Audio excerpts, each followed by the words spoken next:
बारंबार विवाद भितर को टाणी हो जाउछंती महांगर स्वाधीन विधायक शारदा प्रधान।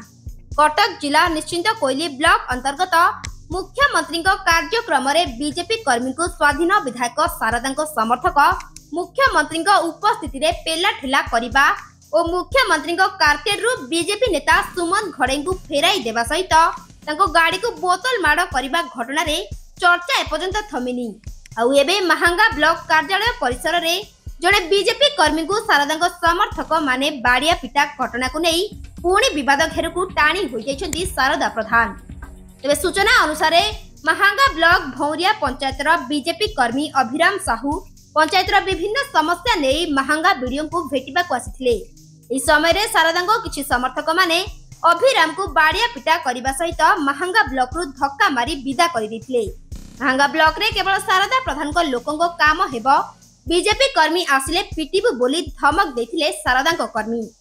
एने अभिराम साहू सहित बीजेपी कर्मी माने महांगा थाना रे पहुंची शारदा प्रधान को कर्मी को विरोध रे एतला दैछंती। सरकारी कार्यालय रे एभली दादागिरी करबाकू शारदा प्रधान को कर्मी को किए देउची साहस तुरंत अभियुक्त मानकू गिरफ्त करा जाऊ बोली जो प्रतिक्रिया रे कहचंती अभियोगकारी और बीजेपी कर्मी। ग्राम भौरिया पंचायत महांगा निर्वाचन मंडल कहूँ मोर अभियोग थिला महांगा थाना रे आईआईसी ऑफिसर पाखे जे 22 तारीख सोमवार ब्लॉक वीडियो सर पाखे कि अभियोग नहीं जाइली किसी ग्रामर किसी लोकंर और मोर निजर से समय पहुँचा बड़ महांगा ब्लॉक रे बड़ सहित कथा हो सारा निर्दिष्ट किसी व्यक्ति जे कि शारदा प्रधान आमर विधायक स्वाधीन प्रार्थी तांकर लोक माने मो ऊपर मरणात्मक आक्रमण करने सहित मारपिट और गंडगोल सुधाहादी कले। यार कारण पचार से कहते जे अन्य कौन दलर लोक मैंने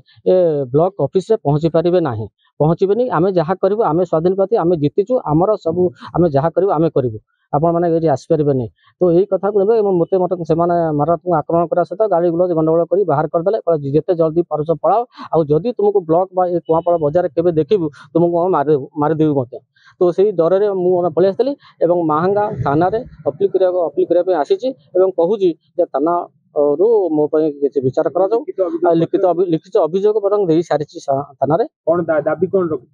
दाबी रखुची थाना माध्यम थानार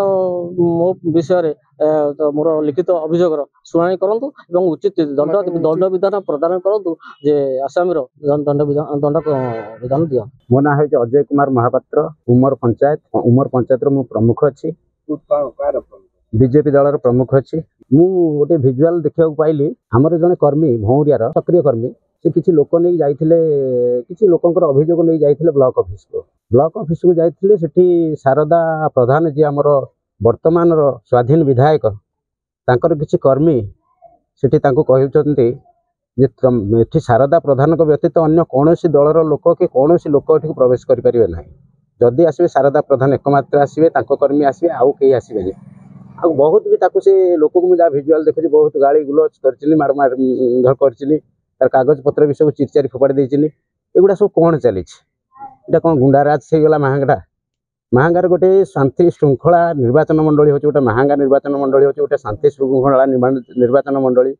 एठी ये जो अराजकता और सृष्टि करुछंती स्वाधीन विधायक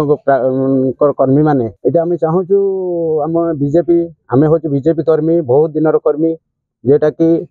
2009 मसीह प्राय माने समस्त आम सहित अच्छा जोड़ी होती किंतु ये जो वर्तमान आमर बीजेपी सरकार आसिला परे बीजेपी कर्मी मानक एपरी जो अत्याचार करा जाउछि वर्तमान विधायक आउ सहकर्मी माने ये जो प्रकार करुछन आर कारण कौन हो पारे एबे आपण कोन चाहछन आमे चाहूँ ये जो जहाटा घटी जाइछि सोमवार दिन आमर कुआपाड़ ब्लॉक ऑफिस रे यार तदंत करा जाऊ आउ जो माने दोषी सेमानक प्रति दृढ़ कार्यानुष्ठान करा जाऊ। महांगारू आदित्य नारायण सडिंग रिपोर्ट रियो न्यूज।